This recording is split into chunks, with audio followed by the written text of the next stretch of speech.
Hello everyone. Welcome to Jonabell. Happy Derby Week. My name is Brianne and I'm going to be showing you guys around Jonabell today. So we're going to do a tour of our stallion complex, see our stallions, including 2 Kentucky Derby winners, Street Sense and Nyquist, and just kind of get to know what we do around here and get excited about Derby Week. So follow me, we'll head on into the trophy room and get started.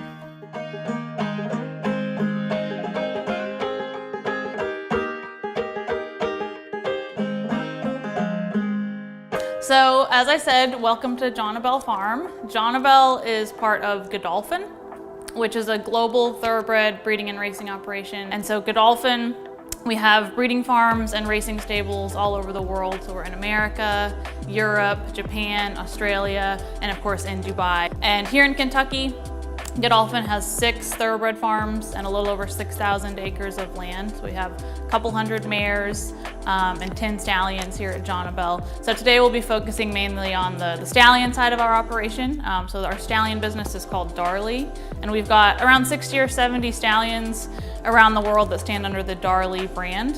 So we have 10 stallions here in America that stand here at Jonabell, including, as I said, 2 Kentucky Derby winners here, which is really cool. And then also we've got Bernardini, who's the sire of one of the favorites for the Kentucky Derby as well. So we've got Derby fever here already. A little bit of a delayed Derby this year, but we're excited that it's gonna get to run finally on Labor Day weekend, and we're really looking forward to it.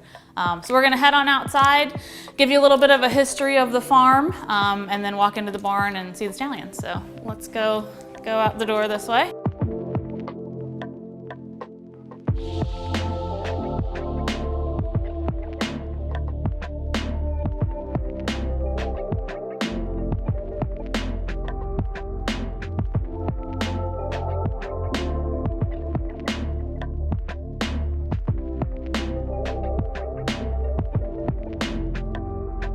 So this is the stallion complex here at Jonabell. Jonabell, it's actually a really historical property. This whole area of Lexington was originally settled right after the American Revolution by a man named Colonel Abraham Bowman. So he actually fought in the Revolutionary War, moved here after the war, and settled about 8,000 acres of land. So all the land that Jonabell sits on today, as well as Mill Ridge Farm across the road from us, all the way down to part of the land that Keeneland sits on. So really historical property. It was in his family for quite a while. Passed on through a few other hands, and then in 1954, the farm, the 800 acres that the farm sits on now, was purchased by John Bell and his wife Jessica, and that's where the name Jonabell came from. So they bought the farm in '54, owned it for almost 50 years. Lots of good horses were born here during the Bell ownership. Damascus, one of the best horses in history. He's probably the best horse that was ever bred here. And then of course Affirmed, who is buried right here. Affirmed lived here for about the last 10 years of his life while the Bells owned the property. So Affirmed, of course, was the 11th Triple Crown winner back in 1978. And then there was a 37-year gap between Affirmed and American Pharoah, which is the longest gap in the history of the Triple Crown. So after he won the Triple Crown in '78, you know, a lot of people thought so many years, year after year, it didn't happen. A lot of people thought maybe it was never going to happen again. But finally, after a 37-year wait, American Pharoah pulled it off in 2015, and then Justified just a few years later. So pretty crazy, 37 years without one, and then you have 2 in the space of 4 years. But Affirmed, as I said, he lived here for about the last decade of his life.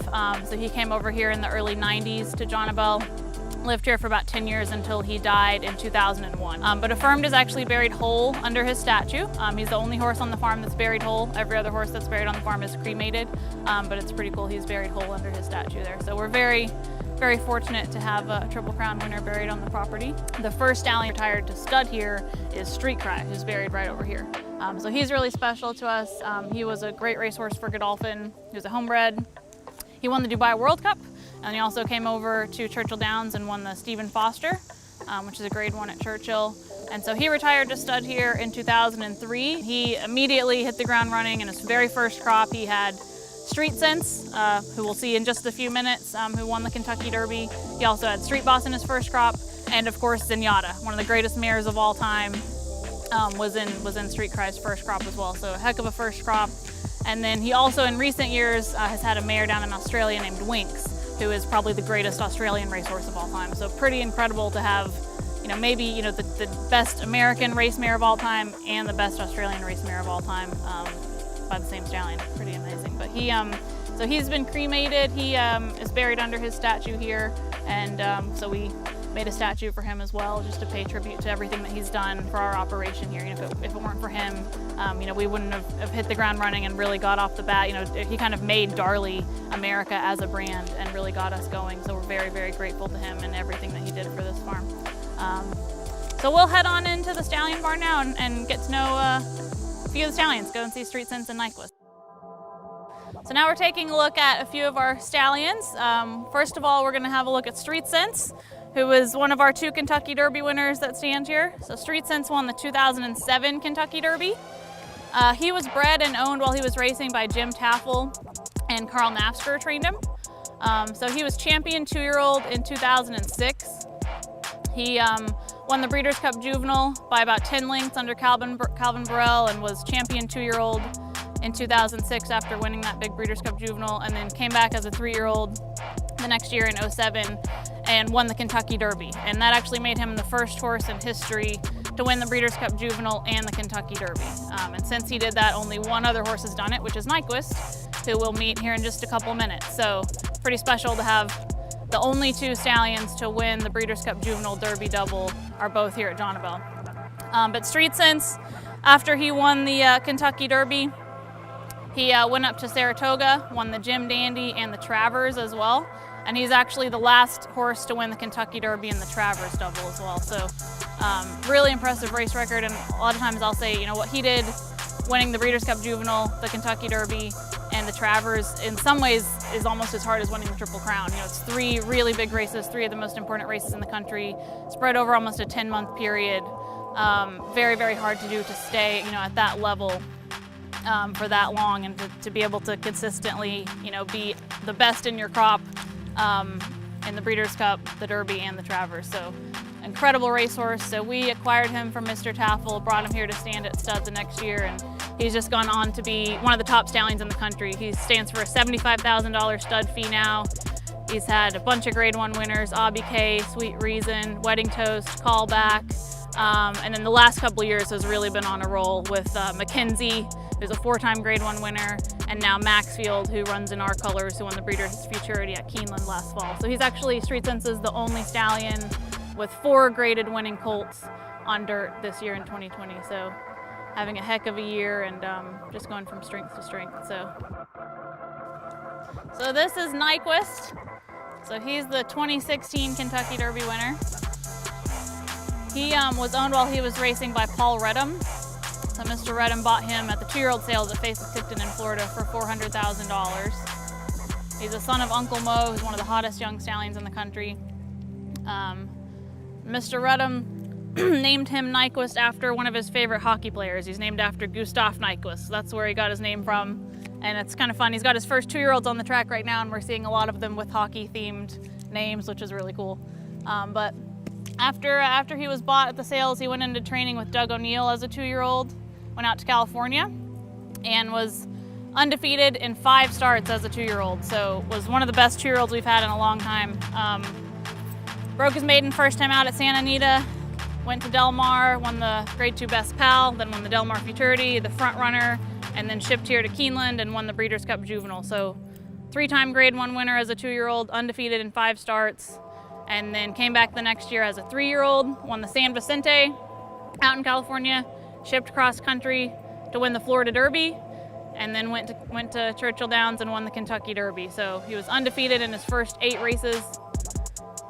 Just the second horse besides Street Sense to win the Breeders' Cup Juvenile and the Kentucky Derby, and he was the first undefeated 2-year-old champion to win the Kentucky Derby since Seattle Slew back in the 70s. So just a phenomenal racehorse.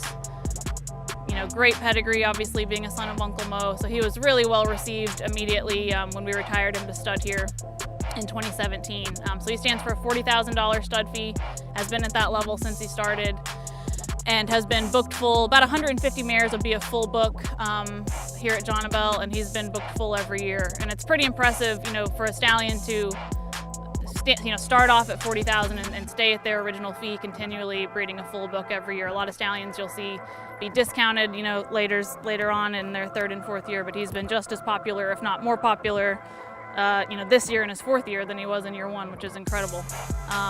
His yearlings were really well received at the sales last year. He was the leading first crop yearling sire. They averaged 236,000. And then he's off to a flying start right now. He's got his first 2-year-olds hitting the track right now. He's had 3 winners. He had his first winner was Dreamquist over at Ellis Park for Kenny McPeak. She won by 4 lengths. She's pointing to the Pocahontas, grade 3 at Churchill Downs next month, so pumped about that. And then he had his next 2 winners on the same day within about 15 minutes of each other. A few weeks ago, he had Lady Lily. She won on debut for Phoenix Thoroughbreds, and Steve Asmussen up at Saratoga. And then he had Gretzky the Great for Mark Cassidy and Eclipse Thoroughbreds, and Gary Barber won by 4 lengths at Woodbine, and then came back this past weekend actually and won a stake up at Woodbine as well, won the Soaring Free Stakes. So that's pretty impressive for him to already have his first black type winner at this point in the year with his first 2-year-olds is really exciting. So definitely looking forward to the rest of this year and seeing what his babies continue to do on the racetrack this year. But from what they've shown so far, it looks like the sky's the limit. So pretty excited about it. So Steve, this is Steve here. He looks after him, and they're good buddies. Thank you so much, Steve. Appreciate it. They'll usually, from the time they retire from racing, in the first 3 or 4 years that they're at stud, they'll put on probably a couple 100 pounds. So he's definitely filled out a lot. Looks incredible. So last but certainly not least, we're going to have a look at Bernardini here. So Philip Hampton looks after him. He's been with him the whole time that he's been here. Bernardini is a homebred, so he's extra special to us here. He is probably my favorite. I'm a bit partial, but he's my favorite of all of our stallions. I think he is just the most beautiful horse I've ever seen in my life. So he was trained by Tom Albertrani. He did not run in the Kentucky Derby, but he did win the Preakness Stakes, which is, of course, the middle jewel of the Triple Crown. He also won the Travers, the Jockey Club Gold Cup, and was second in the Breeders' Cup Classic. Retired to stud here back in 2007 after being named champion 3-year-old colt of 06, and has just been an incredible stallion ever since. He has 15 Grade 1 winners.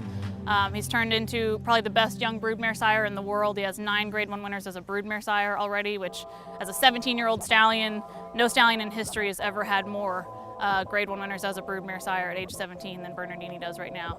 And then the most exciting thing going on right now with him is he's the sire of Art Collector, who's going to be probably the second choice in the betting on Kentucky Derby Day, so one of the favorites. Art Collector is undefeated this year, so he won an allowance at Churchill. He's run 3 straight triple-digit buyers. So won an allowance at Churchill, got a 102 buyer, went to the Bluegrass Stakes at Keeneland, a Grade 2, won that really, really impressively over the Philly Swiss Skydiver, who's going to be one of the favorites in the Oaks, and then just recently won the Ellis Park Derby over at Ellis Park. So just an incredible, incredible horse. He's a homebred for Bruce Lunsford, trained by Tom Drury, and he's going to be very, very tough in the Kentucky Derby. So we're just super excited to see him run in the Derby, and that would kind of be the icing on the cake for Bernardini's stud career. He's done just about everything else. He's had 2 Travers winners, Stay Thirsty and Alpha. He's won, had the winners of just about every major dirt race in America. Is a phenomenal, like I said, phenomenal sire, grandsire, broodmare sire. So for him to get a Kentucky Derby on his resume would just be kind of like the ultimate icing on the cake for his career. But he's such a special horse. He's got an incredible mind, just really, really smart, all class, does whatever you ask him.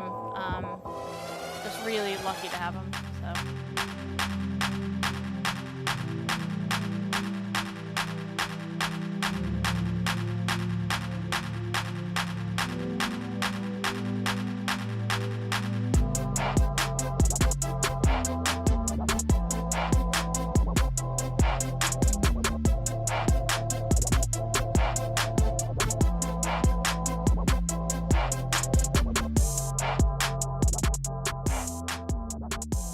So this is Graham Lovett. He's our stallion manager here at John Bell. You've been here, how many years have you been here now, Graham? 6 years this time around. Awesome. So if you just want to talk a little bit about kind of the daily routine of the stallions. Obviously right now we're in the off season, so it's pretty quiet right now, but during the breeding season, pretty busy days. You want to kind of talk like what their daily routine is like leading up to the breeding season, and once breeding season starts, kind of what a typical day is like. Well, right now it's the off season. It's at a relaxed time for the boys, and they'll get turned out at 7 o'clock in the morning.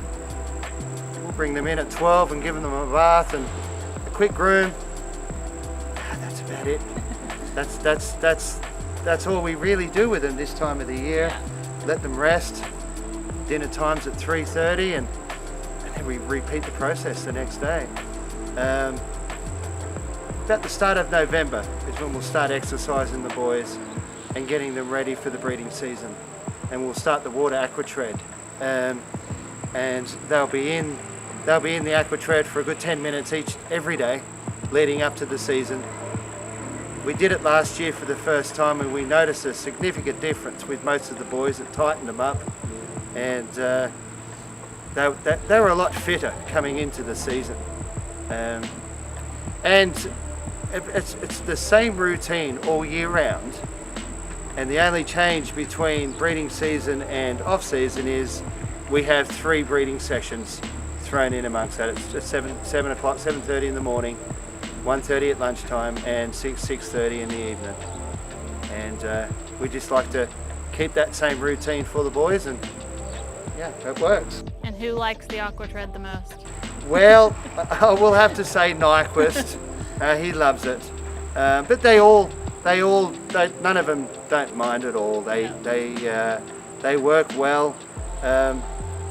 I would say Medalli d'Oro, he loves going out there of an afternoon, and we'll give him a pick of grass, well, all of them really, a pick of grass for 10-15 minutes of an afternoon after it. It breaks up their day.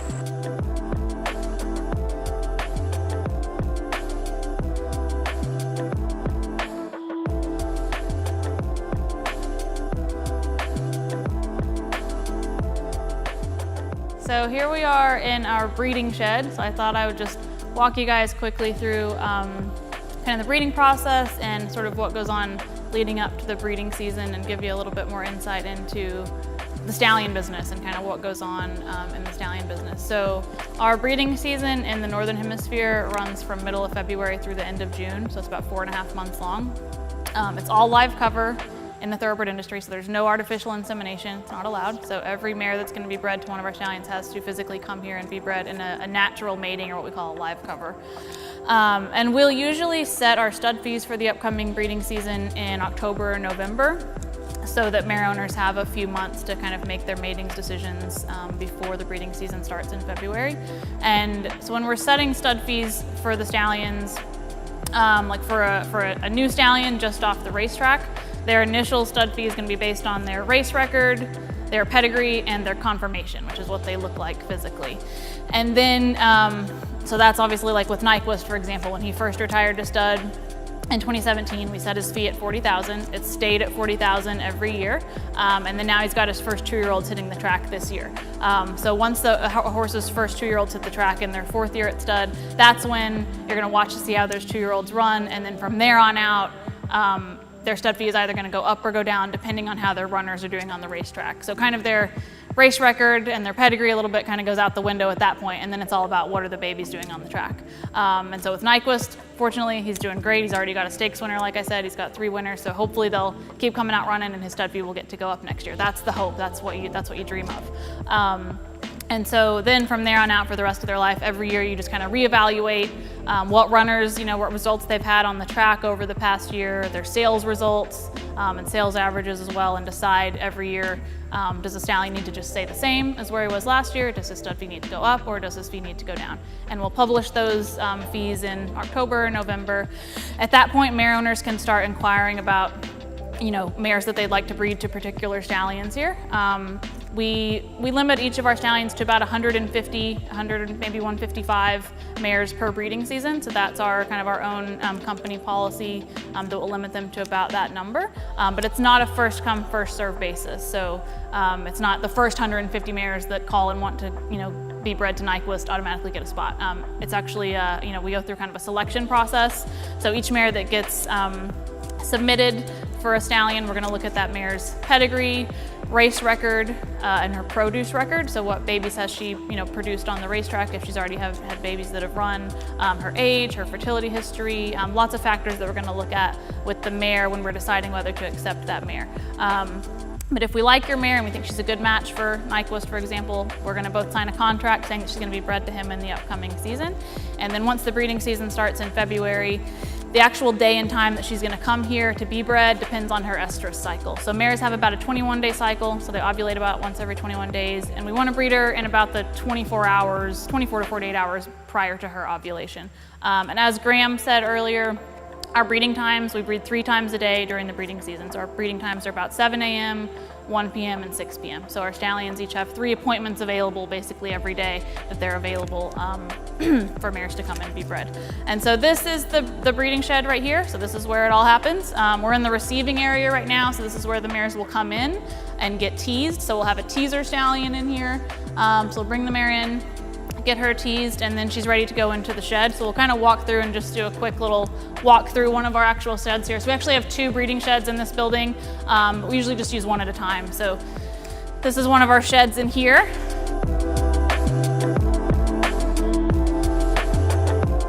And so this is the actual room where the breeding takes place. It's really important to have, you can see the padding on the walls, a soft surface on the floor. It's all about safety first in here. That's the most important thing. There are always at least 5 people in the breeding shed with the horses during a breeding. So it's very, very well controlled. These are obviously really valuable animals, so we want to absolutely put safety first. So safety of the horses and of the humans involved, obviously. So everybody that works in the breeding shed wears a helmet and a protective vest for safety.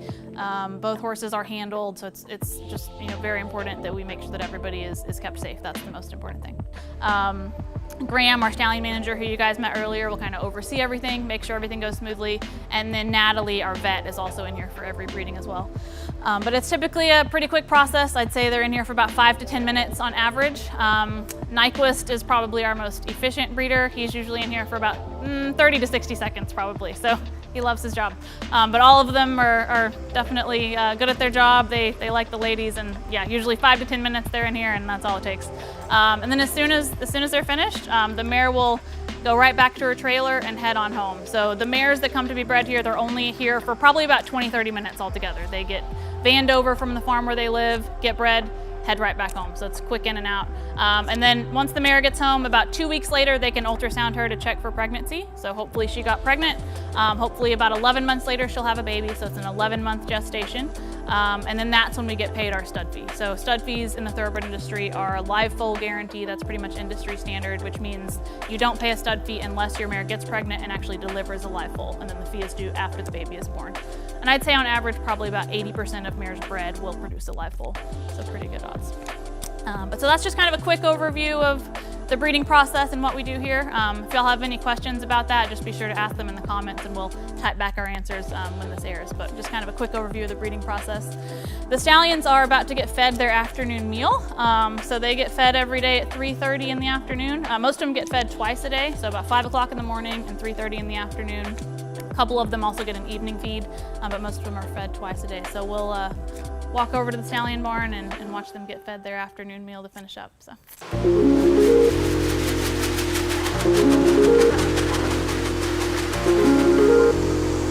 The stallions, like I said, they get fed, most of them twice a day, so this is their afternoon meal, and they get very excited about it. They're very vocal about getting fed.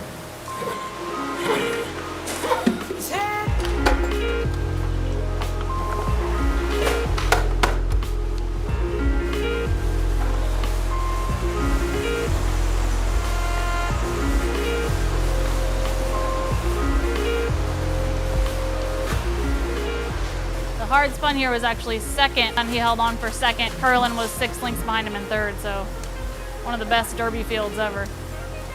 They get a carrot with every meal. I think they go through about 75 pounds of carrots in this barn every week, so lots of carrots. They get, it's a sweet feed that we feed. It comes from Hallway Feeds, which is a local feed mill, so they make all of our feed custom for us. And then they just get a few supplements to go along with it as well.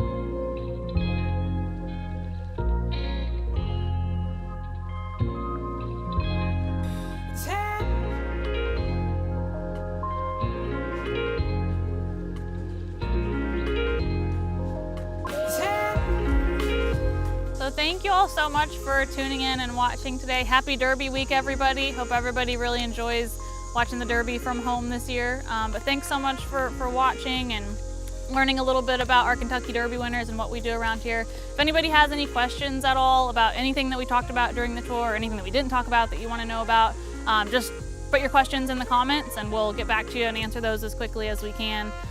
But thank you so much. Really appreciate everybody tuning in, and see you next time. Happy Derby.